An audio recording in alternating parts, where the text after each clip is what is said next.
Hello and welcome to another episode of Faces of Semmelweis. My name is Evelina and I'll be your host for today.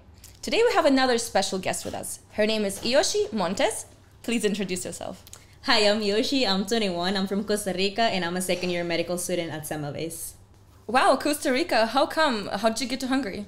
So when I was in high school, I knew that I wanted to study abroad. I started researching for opportunities to go abroad, especially with like scholarships, because you know like medicine is very competitive and it's also very, very expensive. So scholarships are limited, especially abroad. And I came across this Stipendium Hungaricum scholarship, and like keep in mind that before that I had spent months looking for opportunities, and everything was like either for getting your specialty or like everything else except actually starting medicine from scratch. And when I found this scholarship, it was just honestly too good to be true, like full ride for all 6 years. And so I applied for it, and I started also researching like, okay, what medical universities do we have in Hungary? And Semmelweis was very, very talked about. It was very renowned, and it was one of the programs that it was offered. So I applied for it and got in, and here I am now. That's truly amazing. And yeah, I agree. Also, when I was searching for different opportunities, like where to study medicine, where can you study in English preferably, that was like a preferred language for me as well. And I couldn't find anything. Yeah, right. Like, people were talking about stuff, but the prices were skyrocket, insane. Usually no scholarships at all offered, and like you don't really have many options. But then there's Stipendium Hungaricum, so that's quite amazing. How long is the flight from here to Costa Rica and backwards? So Costa Rica is about 10,000 kilometers away from Hungary. You have to go across the whole ocean. So it takes about 20 hours because of the fact that there's no direct flights. So you always have to take minimum 2 layovers. That is insane. It's crazy. It's very tiring. Like you take a full day of traveling before you get home. Plus there's like 8 hours difference. So once you get home, you might have to start again the day or like go back to bed and take another day off. So at least like 2 days off. Minimum. Like you have to plan at least 2 days for the whole travel experience. Wow. Yeah. That's insane. And do you travel often? Do you go home back? Like, so back home? Not really. The plan was originally that my family was going to come visit me because of the whole time difference, everything. And also it's very different, the academic schedule here in Hungary, at least in Europe in general, because like we go from like September to June, July. So my holidays back in Costa Rica for my family, they're completely opposite with my holidays here. So they came for the holidays last winter, but then the opportunity came across, and this summer I was able to go back home. It was really fun because like I was able to take off the 2 months back in Costa Rica, and it was worth it, of course, because if you're gonna travel for like 20 hours, take 2 days for the whole thing, but you're just gonna stay there for 1 or 2 weeks, it's not really worth it. But now that I see what's coming up, like this next summer, like this next years with the curriculum, I don't think I'm gonna be going back that often. But then again, my family hopefully is gonna come visit me, and we can like get to know Hungary, and also we can like travel abroad within Europe. That sounds even more fun for sure. Yeah, definitely it's gonna be better because we already know Costa Rica, but now I'm gonna be able to like experience Explore this with them as well. That's so cool. Yeah, that's really so cool. You said you always wanted to travel abroad, but have you always wanted to study medicine? Yes and no. So growing up, I was always into science. That was of course like my strength and everything. Through high school, I remember that I wasn't really sure what I wanted to do. So I had like 2 specific answers whenever, because you know people love asking like high schoolers, what are you gonna do with your life? What are you gonna be when you grow up? Exactly. And I feel like to this day I still think that that's way too young to know what you're gonna do. By that point, all I knew was I want to be a scientist. That's what I said, and I want to study abroad. However, when time came, like my last year of high school, and I actually had to like figure out what do I want to do. The logical answer was, of course, medicine. Because, like, considering my strengths, like, what my academic strengths were, and even, like, personality-wise, I really liked the idea of medicine. But then I also, since I was, like, 16, I was doing medical mission trips in Costa Rica. Well, I was working with this mission trips organization. Some of their, like, mission trips were medical. And so I had the opportunity to see, like, what that could look like a little bit. And then I would interact a lot with like international people because it was mainly people from the United States. But even from there, we would have like people from other cultures coming. And I got to like experience that whole outreach part of like humanitarian like stuff. And I even had the opportunity, one lady that I met through one of these mission trips, she had a clinic in Kansas City in the States. And so she invited me to come and do like an internship with her. And that was honestly a really, really great experience. I'm really grateful for like meeting her and like the opportunity that she offered. And so all of these like experiences that I had, plus the knowledge that I already had from like, I know what I want to do logically, plus now like having a little bit of hands-on experience and getting to see like, yeah, this is actually kind of like what I'm passionate about. I finally decided, okay, yeah, it makes sense, but it also feels right. Yeah. So it was for sure. It took me like a year and a half, honestly, to like finally decide, yes, this is what I want to pursue. And I'm going to invest the rest of my life doing this, but I'm going to enjoy it because this is what I want to do. No, I love that. I love that you also had experience before, so you could at least get to see for yourself. Yeah. Is this the right thing? Do I feel like more into medicine? Do I feel like more into something else? Exactly, because even it was like, yeah, healthcare. I knew I wanted healthcare. And so in Costa Rica, I actually did like year and a half of pharmacy. And so I was already getting like the college experience of like being in the healthcare field in like studies. But I personally didn't want pharmacy. Like, and also like it allowed me to see, okay, we're like on the right track with like healthcare, but not quite there. So it was good because like I got to like cross out some options that might be there, but figuring out like what I'm actually passionate about. You were surely very lucky for that, because I feel like a lot of people, like you graduate high school, you have zero experience, you don't know what the hell you want to do in life, and then you're just like, okay, now you got to choose. Now is the time to apply for university. Where do you go? Yeah, it can be also very tough, and I'm very grateful for having like my family support, because the thing with that, it's again like you're very young at the time when you have to choose that, and many people, at least in Latin America now, many people have the opportunity of like taking their time to choose what they want to do. They're like, you finish college, you got to start making money somehow, or if you're not starting like a job, you have to start studying to then get a job. And I'm really grateful that I had my parents like allowing me to like take my time. I was still like studying already, like just in case. But they were like, okay, we don't want you to just like rush into a decision and then regret it, and like 4 years into a major you're like, I don't want to do this, like I hate this. That's true. And so they allowed me the time to like, and even the support of like I could like brainstorm with them, like, hey, like I found out about this other opportunity or like this other field, like. And of course they know me, like they've known me in my whole life, they've seen me like what I always like, gravitate towards. So it was very, very helpful having them like throughout the whole process, like leading me as well, but also like letting me take my own decisions. No, that's truly very important. And you're lucky. So you're 20 hours of flight away from your home country, 10,000 kilometers away. How does it feel to be here? It's very different culture-wise, the city in general. So Costa Rica, it's a lot of nature. We have a lot of nature. The closest beach to my house, it's 10 minutes away. Oh, wow. So, and even like I don't live like in a city. I live in like the countryside of like my town. And so my friends would joke that like I live in the middle of nowhere, because all I have like around are like farms and like countryside. So it's definitely different completely, because this is an actual city, but still it's very funny because I've been to like other like bigger cities, but this you can feel like the European vibe of it. It's a very European city, but in general I felt really nice with the change. With the people, it was interesting because Latinos, we're very warm, we're very talkative, we're very loud, we are loud. And so when I was like researching about Hungarian culture and what Hungarians are like, they're usually described as a little bit more like closed off or a little bit more cooler and very quiet. My dad would joke about that the whole time. They're like, you're not gonna fit in there because you're loud, and they're quiet. And to my surprise, once I got here, it was actually, I came across a lot of like really nice people, Hungarian, and it was really nice. I felt good here, even with like administrative procedures. I don't know if I honestly don't know why, but every time they would see my passport and see that I'm from Costa Rica, or I would mention that I'm from Costa Rica, immediately they would smile, or like they would be happy about it. I don't know what Hungarians talk about Costa Rica, but apparently they like it. That's nice. That's good. I won't complain because like it has made everything easier. And even like in the university with like the professors, like Hungarian professors, it's all been like really, really nice. They were like very supportive, very helpful. Even my Hungarian professors, like the Hungarian subject professors, they've been like really helpful when like our electricity bills or something and we need to like translate. And I had this whole like issue that I need to figure it out. And one of my professors, she was like super sweet and she called like her Hungarian friends that she knew that had like contacts in the back and stuff, like to help me figure out what was I supposed to do. So with the people, I'm very pleased. Like I'm very happy with the experiences that I've had.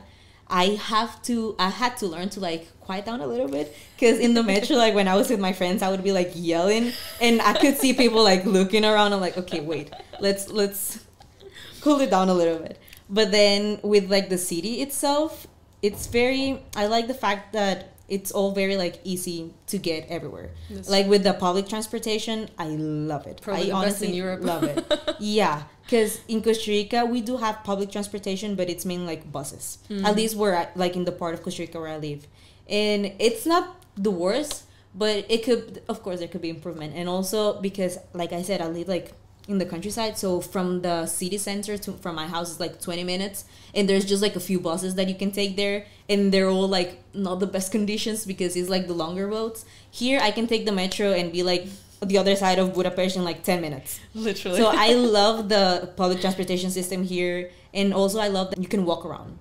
You can walk easily to get anywhere, and I enjoy that a lot, because even I do like public transportation, but I would say that I enjoy more like being able to walk anywhere I want, and also feel kind of safe with that, which is a very, very big like concern for me and even for my family, because I'm not gonna say that Latin America it's not the safest place, but at least you grow up like being very aware of your surroundings. And here, when I came, like I of course had to like take care of myself, and because now I was alone and I'm a woman, it comes with it. But I've always felt very, very safe, like walking around the city, even if it's at night. Yeah, I've never felt like weirded out by people or anything. So with the city itself and the people, it's been a really, really nice transition, to be honest. Yeah, I'm really glad to hear. Yeah. You've been here for 2 years, right? Almost 2 years now. Yeah. Okay, yeah. Nice. Well, I'm glad to hear that you're also enjoying it here, so it's amazing. Yeah. We're sharing that. You like Budapest as well? Yeah, I do. Yeah. I do. It took some time to like fully fall in love with it, I think, but primarily for me it was the lack of knowledge and understanding of Hungarian, which is getting better now. Yeah. Because I felt like that was preventing me from fully integrating myself into culture. Yeah. And now I feel a little better where I can go to the store and order coffee in Hungarian. And I feel like, okay, I'm local. Yeah, and they love it. Like, honestly, love it. Even if you just say a few words, because even with some professors, like, I might just say, like, igen or, like, nemtudom, and they fall for you. Like, they love that. And going to stores and just trying a little bit, even if then I have to change back to English, they're like even more understanding with that. So and I feel like they help you to learn too. Yeah, like I've seen it so many times in the store. They would be like, "Oh, that word is what you mean," and they're like, "Okay." Yeah, yeah. They really appreciate the effort. That's for sure. I saw that you do TikToks. I do now. Yeah. How did you get into that? And you're so good at it too. Thank you. So with TikTok, I've always thought about it, but never really got into it, because TikTok started going like pretty viral when it was like like around the pandemic or even before it. Yeah. And I didn't really get into it before. I honestly took my time before I decided to download the app. But the thing was, since I was little, I always really enjoyed like taking videos, taking pictures. My mom makes fun of me because I would like do little vlogs for her, and like random like updates of the day, or like maybe recording my brother, but like not just like recording him for keeping the memory, more like telling on him or like stuff like that. I love that. I would always like do like little vlogs for my family, and I always loved the idea of that. I considered YouTube actually, but never really took the time for it.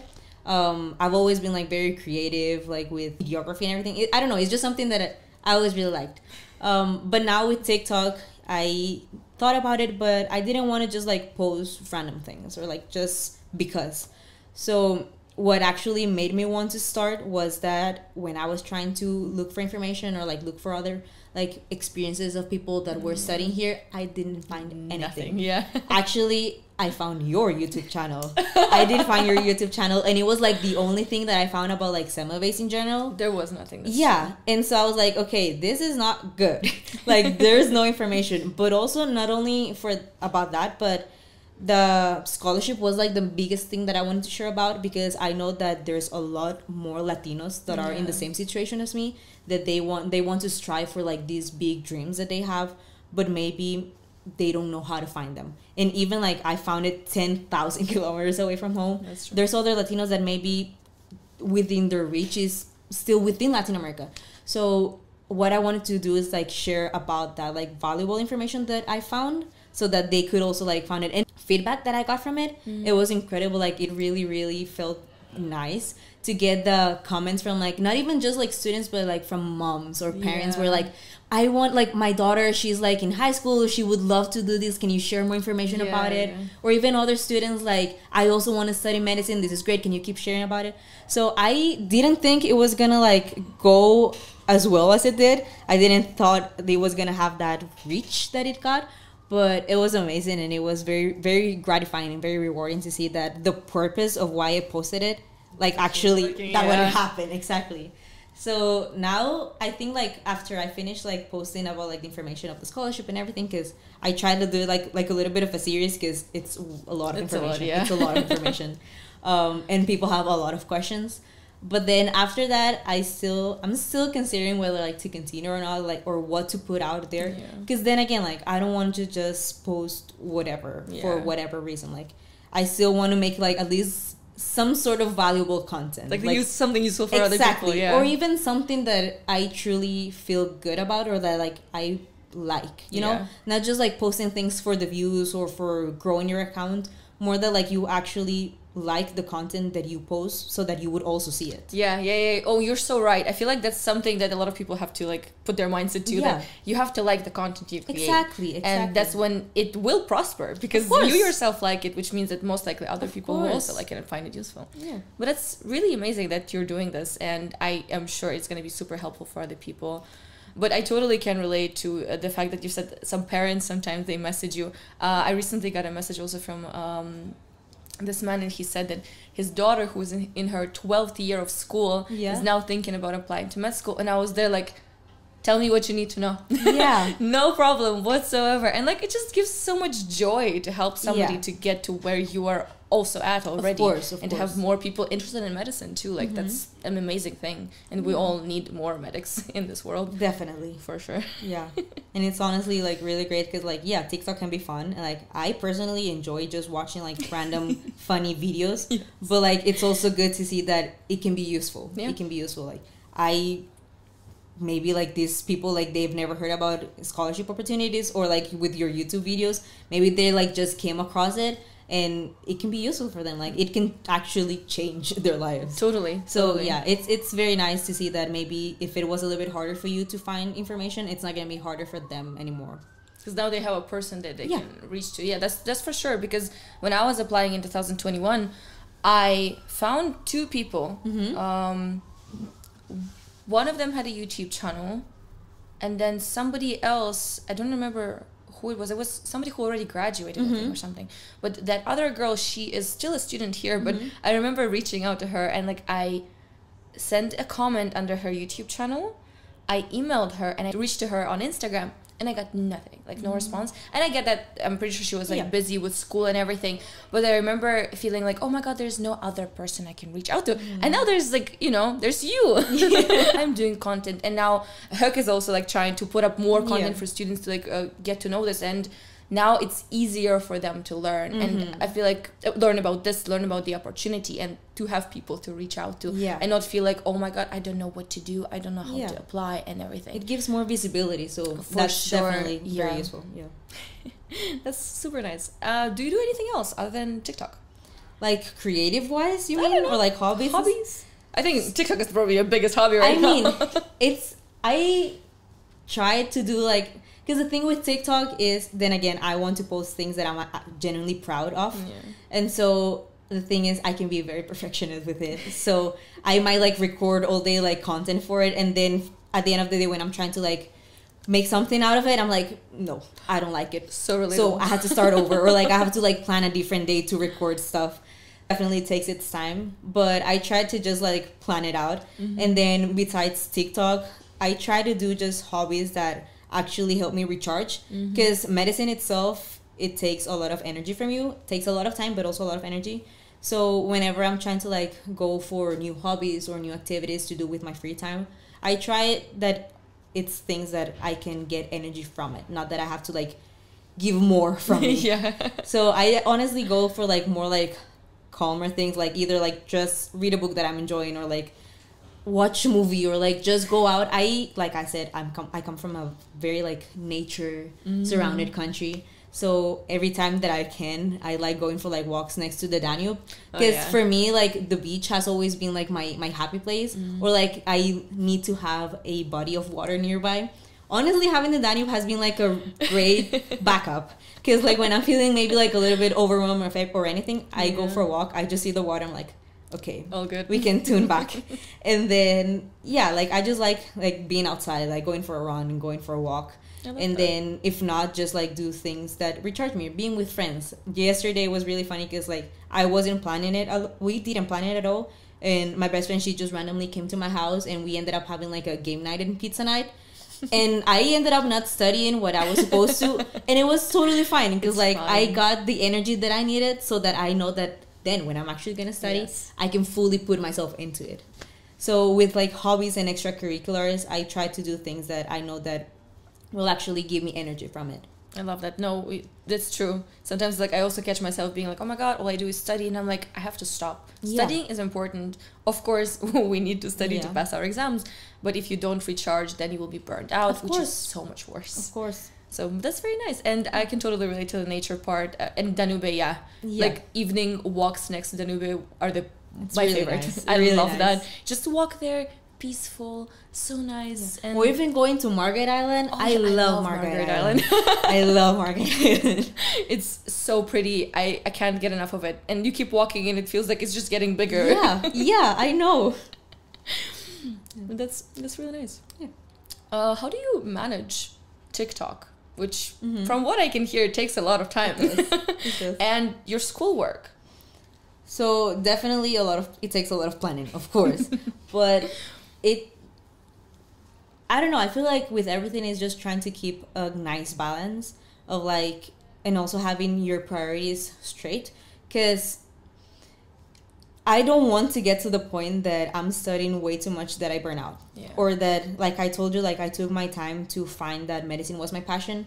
I don't want to lose my passion, not because I stopped liking it, but because I worked myself to that point that I didn't enjoy it anymore. So I try to like keep it very balanced, and also with like planning and organizing, because I'm honestly not the type of person that plans her day to the minute. That actually overwhelms me. If I have my day planned to the second, I feel way too much. It's way too much space for flexibility. Yeah, so I like taking like I like having a little bit of flexibility, but still I think the key for that is like setting your priorities. So I don't think anyone, and if they can, like I want to meet them and ask them how they do it, but I don't think anyone can do everything at once and give their 100% for everything. You can't. At some point you're gonna start lacking in either of your like your commitments. And I want to be able to give my 100% in what I'm doing, and that will mean prioritize.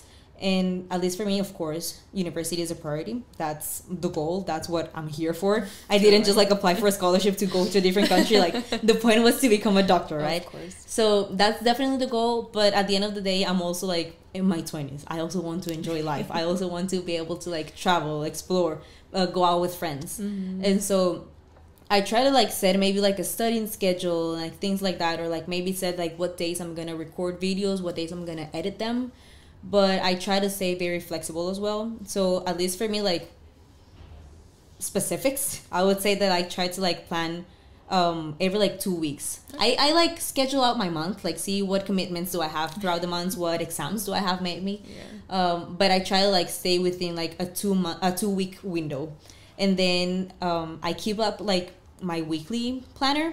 And something that I like doing is like maybe at the end of the day, I have like my little feedback section where I would write like maybe things that I noticed that I could improve, like planning wise, or like maybe things that actually didn't work at all, that I see that it's not sustainable. And I think that's also like a keyword, sustainability, because you want to be able to keep up on the long term. And totally. It's trying to like balancing out your short-term sacrifices with the long-term sustainability of it. And so every time like you decide, okay, let's see, I'm gonna set up a study schedule. Is it something that after a week I'm gonna feel overwhelmed and I'm gonna give up and like decide not to do it at all? Or is it something that I can see myself keeping up with it 2 months later? So trying to like see, maybe it's gonna require a little bit of sacrifice, maybe time wise, energy wise, definitely.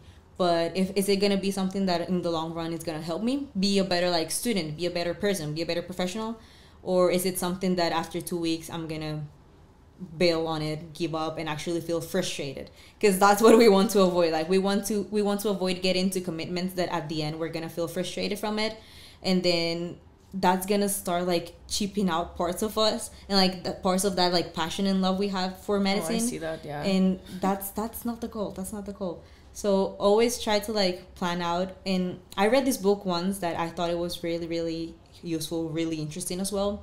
It's called The Productivity Project. And before it, I had an idea of productivity of like how much I can do in the shortest amount of time. And then with this book, it had a really interesting approach to like productivity, not only about managing your time, but also managing your attention and your energy. And I was like, I thought those two things were just like, common sense, but it's actually very, very, like very complex trying to manage your time, energy, and attention. And it's definitely way better when you're like planning, taking into consideration all those three aspects, because then you are not just doing like, maybe you think you're going to be incredibly productive if you watch 10 lectures in one day, but maybe that wasn't even the subject that you have an exam tomorrow for. So if we're talking about like the time aspect of it, you did a lot in a short amount of time, but the value of what you did, maybe it wasn't the best. Maybe you weren't even paying attention. You weren't even paying attention. Or then again, like it wasn't something that you actually needed to do that specific day. Maybe there were other priorities. So I like that.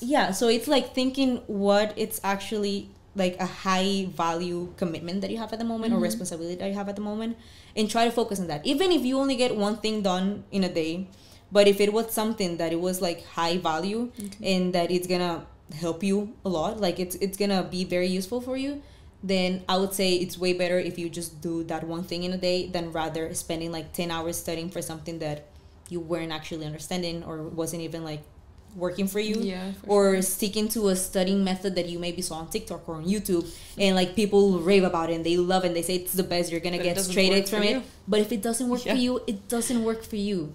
So I feel like you also have to be very aware of how you work, how your brain works, how your body works, because like even with energy, maybe you're not a morning person, and that's okay, that's perfectly fine. You don't have to be a morning person, or you don't have to like stay up until 3 a.m. studying like everyone else. If that doesn't work for you, it doesn't. So I would say find what works best for you. Adapt to things. You can even like take people's advice and adapt it to your own schedule, to your own routine, and it's gonna be 10 times better, 10 times more productive, 10 times more useful for you, and you're gonna feel more like gratified from it. Because like when you start seeing that maybe you had to spend a little bit every day to study, and maybe you had to sacrifice like time with your friends or everything, but then you start seeing the rewards on your grades, on like you start getting exemptions from exams and stuff like that. It's very gratifying. But my two like main approaches to like planning and scheduling my time would be trying to make it sustainable so that I can keep up with it on the long run, but also having like a balance of like, the goal is medicine, the goal is studying, but also the goal is like living life. You're not just a medical student, you're a person. There's other things besides medicine that define you, that make you who you are. So give time to that. Like give time to nourish the type of person you want to become, because you're not going to become a type of person that you want just from medical school. There are way more aspects of life. More in life. And I feel like that's the best type of people, those that actually can understand that there's life outside of med school. Sure. And I feel like also at the end, those are going to be the people that maybe end up not having more success, but maybe they're able to enjoy their success more, because they can understand that their identity is not only in their accomplishments, but it's also like the other things they do. So like they can value it. Exactly. They can value their accomplishments. It's great. But also if for some reason something happens in their life and medicine is taken away from them, they can still live. They can still survive. Actually. Like having those, like little skills, or what they call like street knowledge. Exactly. It's, I totally can relate to you. It's like thinking about, okay, So today I set up a goal. So there's a goal. There's the end of the road that we take. And then sometimes people focus so much on the goal that they just like keep like looking down, looking just at the road itself without like looking around, looking at what can they do.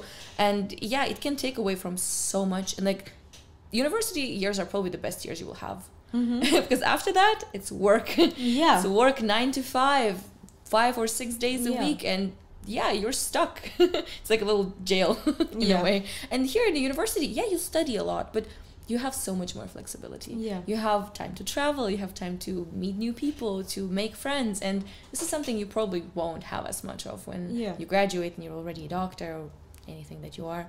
But yeah, I totally agree. I saw a video that described it as like your college years are the years that you're allowed to make mistakes. Yes. Like people won't actually like think anything bad of you or like punish you for it. It's the years that you are allowed to make mistakes, so do them. Like, make mistakes. Yeah. No, totally. I love that. And I feel like for our viewers, I think that was a great tip. Also, I like the part where you said you make a weekly plan and then you like have a feedback section to it. Yeah. I think that's amazing, and I will like apply it to myself. Go for it, yeah. Because I feel like, looking at like, okay, I made this plan, this worked, this didn't work. What can I do to make next week better? And I love that.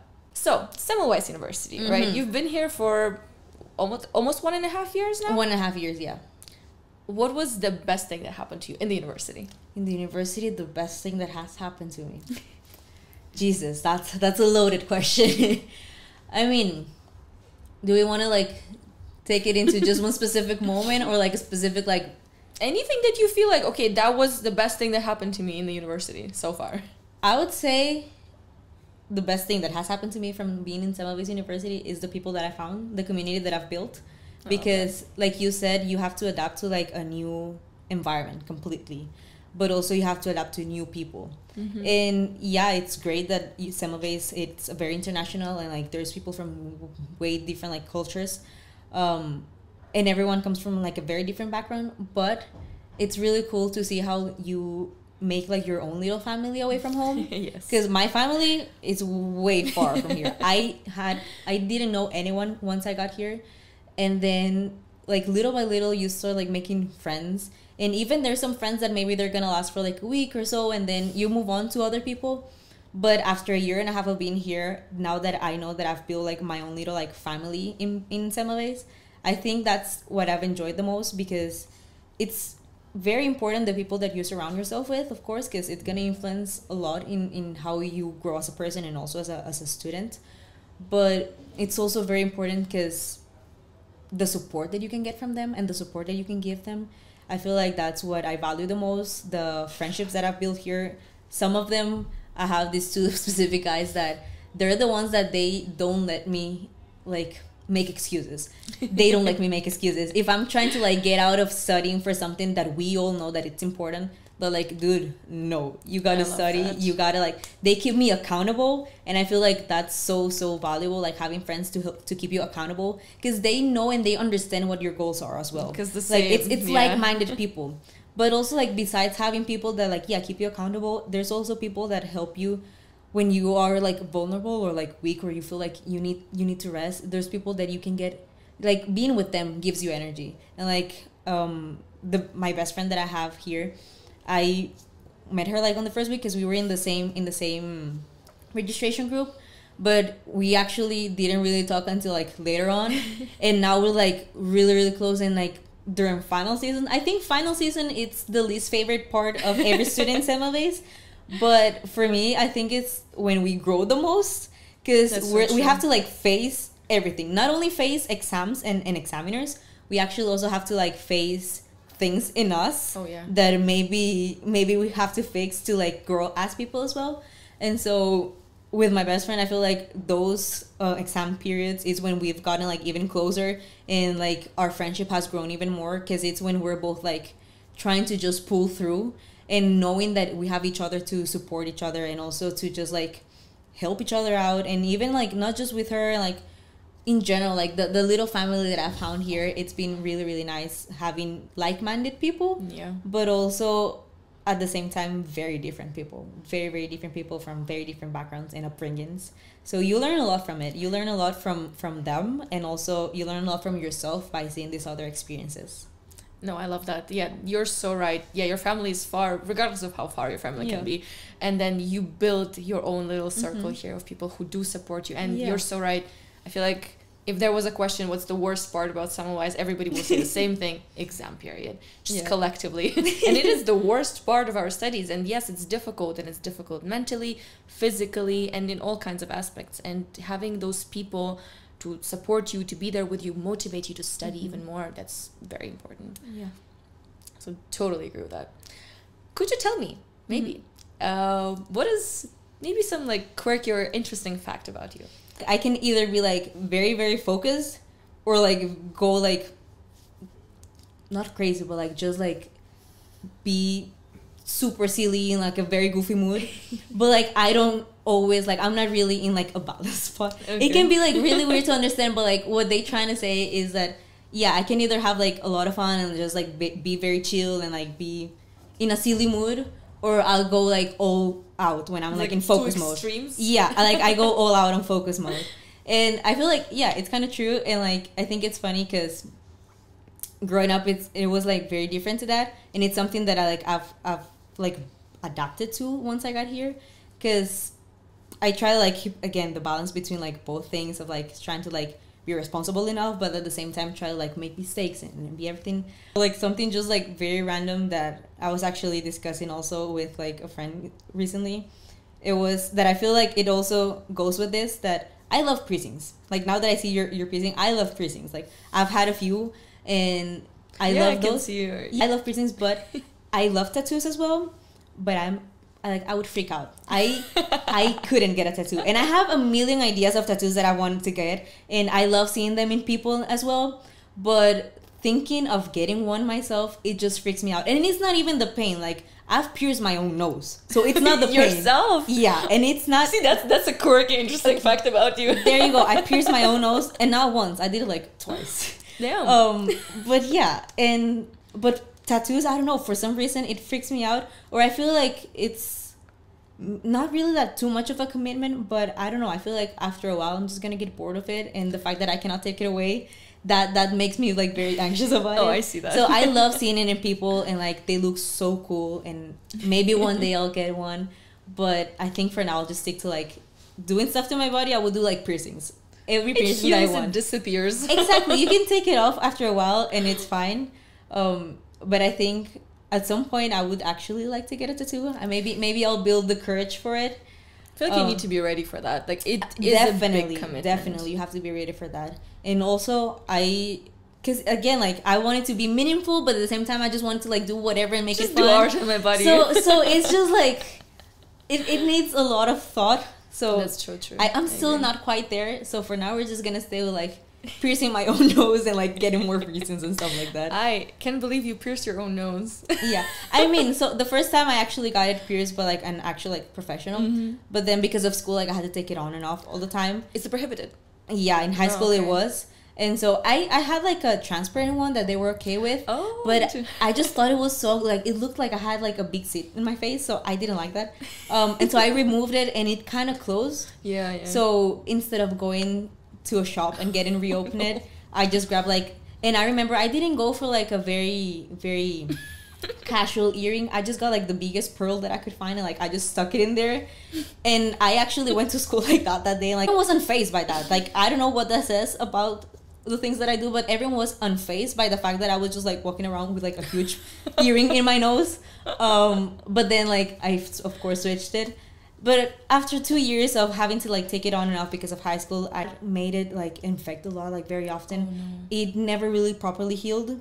So I just gave up on it. Still, like, you can ask my friends here. Like, once a few weeks, I tell them like, you know what, I think I'm gonna go get pierced again.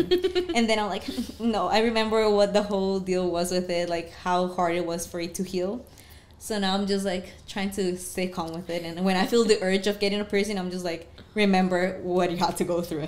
Still can't believe you did it yourself. I would never. Even if it would have closed, never would have done that. I wouldn't recommend it. Like, after I did it, I wouldn't recommend it. It sounds fun. It's not. It's very painful. Very painful. Oh, I don't want to know. Yeah. That's actually insane. But that is a fun, quirky fact about you. There you go. So we got it. Yeah. Well, thank you so much for coming to our little podcast. Thank you so much for having me. And hope to see you again. You too. Thank you very much for joining us for another episode of Faces of Semmelweis. We really hope you enjoyed it. If you have any comments, please leave them down below. Don't forget to subscribe, leave us a like, and don't forget to follow us on Instagram, Facebook, and of course YouTube. Bye!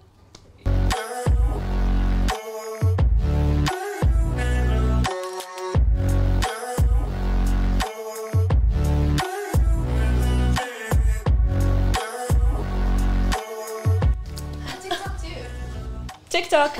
There you go. And TikTok. Okay. Yeah. Okay, that's good. You're gonna get a lot of those. Okay, that's also another loaded question. Okay. And my friends were like, dude, it was horrible. Why did you do that to yourself?